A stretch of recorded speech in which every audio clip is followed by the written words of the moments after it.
पापा एक काम करते हैं ना, अब 2-3 दिन की ऑफिस से छुट्टी ले लो और हम सब लोग कहीं घूमने चलते हैं। हाँ पापा, मजा आएगा। हाँ, मैं भी कह रही थी कि कहीं घूम के आते हैं, बड़ा मजा आएगा, बहुत दिन हो गए। हम इस वीकेंड पे गांव चलते हैं दादा दादी के पास। हाँ बड़ा मजा आएगा ये। तो आप इस फ्राइडे हाफ डे ले लेना, तब तक हम दोनों भी स्कूल से आ जाएंगे और ये वीकेंड हम गांव में दादा दादी के साथ मनाएंगे। डन। डन। काजल सुजल अपने कमरे में जाओ, होमवर्क करो। ठीक है मम्मी, चलो सुजल।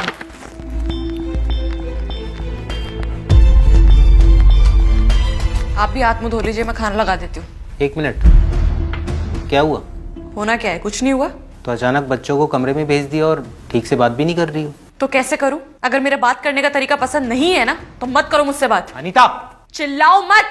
और अगर तुम्हें जाना है ना गांव तो अकेले चले जाना, मैं और मेरे बच्चे कहीं नहीं जाएंगे। अच्छा तो ये वजह है तुम्हारी नाराजगी की, तुम गांव नहीं जाना चाहती, मम्मी पापा से नहीं मिलना चाहती। हाँ, नहीं मिलना चाहती। लेकिन क्यों? इतना कुछ किया उन्होंने हमारे लिए। उन्होंने जो कुछ भी किया है ना वो आपके लिए किया है, मेरे लिए उन्होंने आज तक कुछ नहीं किया।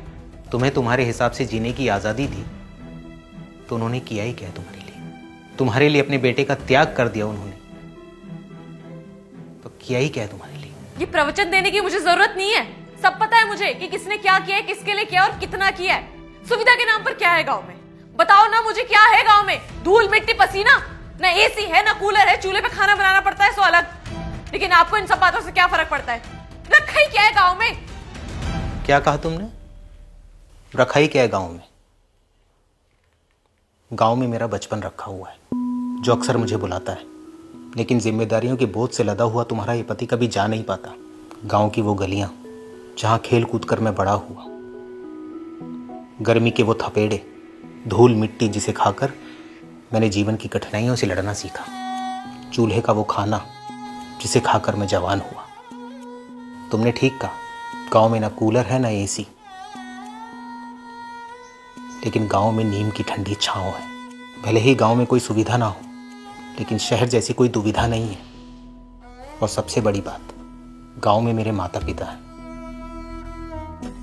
जिन्होंने मुझे इस लायक बनाया कि इतने बड़े शहर के घर में मैं अपने परिवार के साथ रहता हूं। मैं जानता हूं कि तुम कभी गांव में नहीं रही, हमेशा से शहर में ही पली बड़ी हो, लेकिन गांव को समझने और देखने का नजरिया तुम्हारा बिल्कुल गलत है। हम जिस दृष्टि से देखते हैं ना, सृष्टि हमें हमेशा वैसी ही नजर आती है। और रही बात माँ बाप की, तो कितना ही समय बचा है उनके पास जीने के लिए? क्या वो थोड़ी सी खुशी के भी हकदार नहीं है? और छोटी मोटी बातें किस घर में नहीं होती अनीता? तो क्या हम इन छोटी मोटी बातों पर रिश्ते तोड़ देते हैं? एक बात बताओ, क्या तुम्हारे माँ बाप ने कभी तुम्हें नहीं डांटा? उन्होंने कभी तुम्हें भला बुरा नहीं कहा? तो क्या तुमने रिश्ता तोड़ दिया? और एक बात बोलूं अनीता, जिस दिन तुम खुद को उनकी बेटी मान लोगी ना, उस दिन वो तुम्हें तुम्हारे माँ बाप लगने लगेंगे। मैं इस वीकेंड बच्चों को लेकर गांव जाऊंगा। मैं नहीं चाहता कि वो उस अनुभव से वंचित रह जाएं जिस अनुभव से तुम वंचित हो।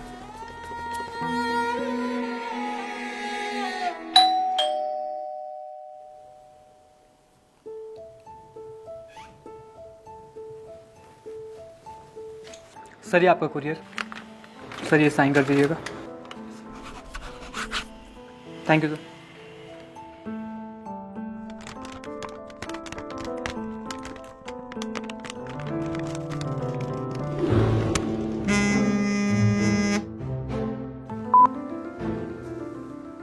हेलो। हाँ बेटा, हमने तुम्हारे लिए गोंद के लड्डू बनाकर भेजे हैं। अरे वो पिछले हफ्ते तुम्हारा तबीयत खराब हो गया था ना, इन्हें खाकर ताकत आएगी, खा लेना। अच्छा रखते हैं, ध्यान रखना अपना।